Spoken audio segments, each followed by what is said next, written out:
हम अपनी गलतियों को नहीं देखना चाहते, इसलिए हमें सब में कमियां नज़र आने लगती। और ये वाक्य और किसी के लिए नहीं, बल्कि स्वयं उस जनता के लिए समझना उचित होगा, जो सभी में गलतियां ढूंढने की आदत डाल चुकी है। ऐसा बोलने का कारण हमारा आज उस विषय को लेकर है, जिसमें समय समय पर जनता द्वारा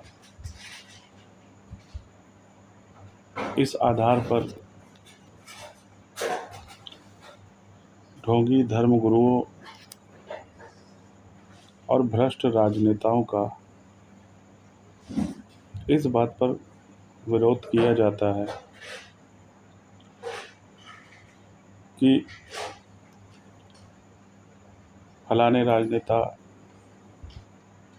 बहुत भ्रष्टाचारी प्रकृति के हैं, उन्होंने अपने जीवन काल में बहुत भ्रष्टाचार किया और उन्हें ऐसा नहीं करना चाहिए। और वहीं जब ढोंगी धर्मगुरुओं की बात होती है तो उसमें भी यही देखने में आता है कि जनता के एक वर्ग द्वारा ऐसा प्रसारित किया जाता है विभिन्न माध्यमों द्वारा कि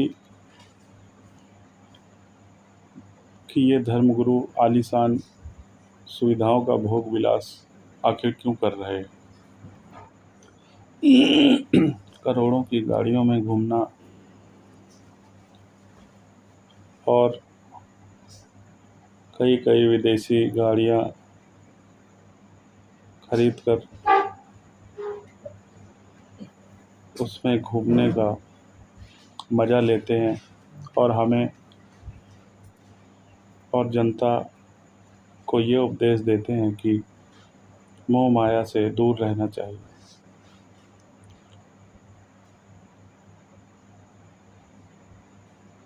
तो जहाँ तक मोह माया का प्रश्न है,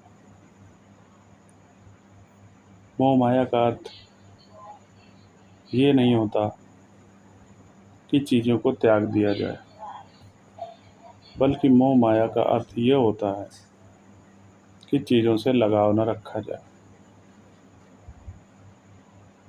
हाँ, ये अवश्य है कि अगर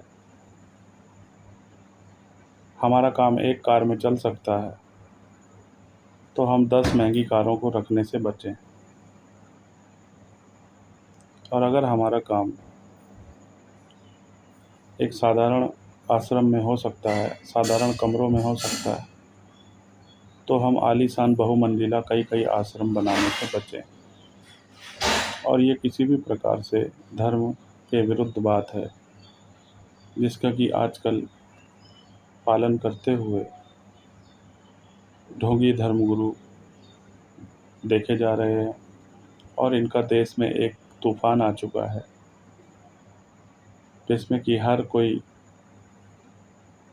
इस क्षेत्र को, अध्यात्म के क्षेत्र को मोटी कमाई का जरिया मान बैठा है और इसलिए इस तरफ आ रहा है, जबकि उसका वास्तविक जीवन में धर्म से दूर दूर तक कोई भी संबंध और जुड़ाव नहीं है।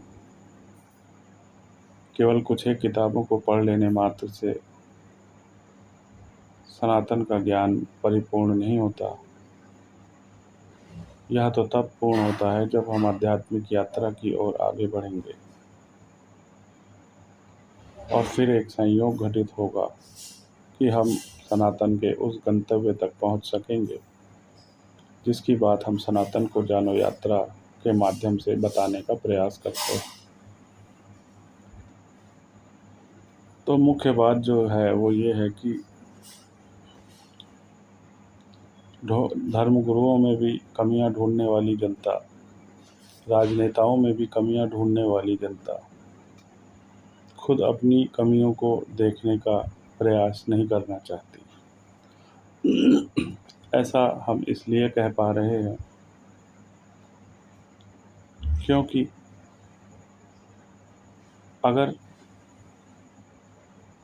राजनेता भ्रष्ट हो गए हैं या ढोंगी धर्मगुरु बन बैठे हैं तो इसमें सबसे बड़ा योगदान उस जनता का ही है जो ऐसे ढोंगी धर्मगुरुओं को सुनती है या उनका अनुसरण करती है। क्योंकि जैसे दोगले धर्मगुरु हैं, दोगले राजनेता हैं, ठीक वैसी ही जनता भी दिखाई देती है। अगर इसका सबसे बड़ा प्रमाण देखें तो एक तरफ तो वो भ्रष्टाचार का विरोध करती नहीं थकती, लेकिन चुनाव में उन्हीं राजनेताओं को वोट देकर चुनती है जो मोटे भ्रष्टाचार करके चुनाव में उतरे होते हैं और करोड़ों रुपए खर्च करके पैसा बहाते हैं और जनता को भी उपहार आदि बांटकर या दारू या मांस आदि बांटकर चुनाव में जीत दर्ज करते हैं। अब बात करें अगर धर्मगुरुओं की, तो अगर उन धर्मगुरु जो ऐसे आलीशान भोग विलास में डूबे हुए हैं उन्हें जनता ना सुने, उनका अनुसरण ना करे,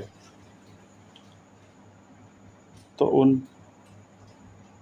वो धर्मगुरु धर्म के क्षेत्र में स्थापित नहीं हो पाएंगे, औपचारिक रूप से स्थापित नहीं हो पाएंगे। और वो जो ऐसे काम कर पा रहे हैं, जो धर्म विरोधी कार्य हैं, उनकी ओर आगे नहीं बढ़ सकेंगे। लेकिन एक तरफ तो जनता को उनका विरोध भी करना है और पीछे से जाकर उनका अनुसरण भी करना है। वहीं दूसरी ओर भ्रष्ट राजनेताओं का दिन रात विरोध भी करना है, लेकिन चुनाव के दौरान उन्हें ही वोट देकर भारी मतों से जीत भी दर्ज करवाना है। तो सभी समस्याओं का जब हम मूल आधार देखते हैं तो वो इसी 70% जनता पर आकर टिकता है जो कि स्वयं अपने व्यवहार में ईमानदार नहीं है।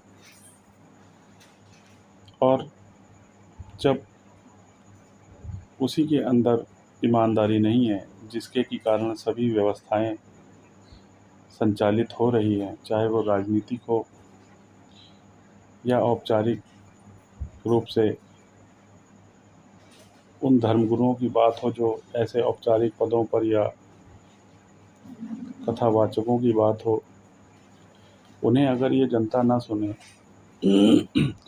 तो वो कभी भी ऐसा ढोंग करके आगे नहीं बढ़ सकते। लेकिन क्योंकि जनता स्वयं में ढोंगी है, इसलिए वो ऐसे ढोंगी गुरुओं की शरण में दिखाई देती है। तो फिर इसका अर्थ यही है कि जो अगर जनता ने ही स्वयं में दोगले चरित्र का निर्माण किया हुआ है तो उसे दूसरों में कमियां ढूंढने का कोई भी अधिकार नहीं है कि वो दूसरों में कमियां निकाले। अगर ऐसा किया भी जा रहा है तो इसका कोई भी लाभ प्राप्त नहीं होगा, बल्कि ये एक रोज़ाना किए जाने वाले टाइम पास से ज़्यादा और कुछ नहीं है। तो इसलिए हमारा कहना यही है कि या तो धर्म को जान लिया जाए और तब उसका अनुसरण किया जाए, और अगर धर्म को हम जान ही नहीं रहे तो सीधी सी बात है, हम अधर्म का ही धर्म के नाम पर अनुसरण करते दिखाई देंगे। और रही बात कि धर्म को जाना कैसे जाए, तो धर्म को केवल वही जान सकता है जो स्वयं की कमियों को जान चुका हो। क्योंकि जब व्यक्ति स्वयं की कमियों को जान जाता है तो फिर उससे पार हो जाता है। जिस प्रकार जो व्यक्ति अपने रोग को जान जाता है, वो उसके उपचार की दिशा में, उपचार के मार्ग में बढ़कर उससे निवृत्ति प्राप्त कर लेता है।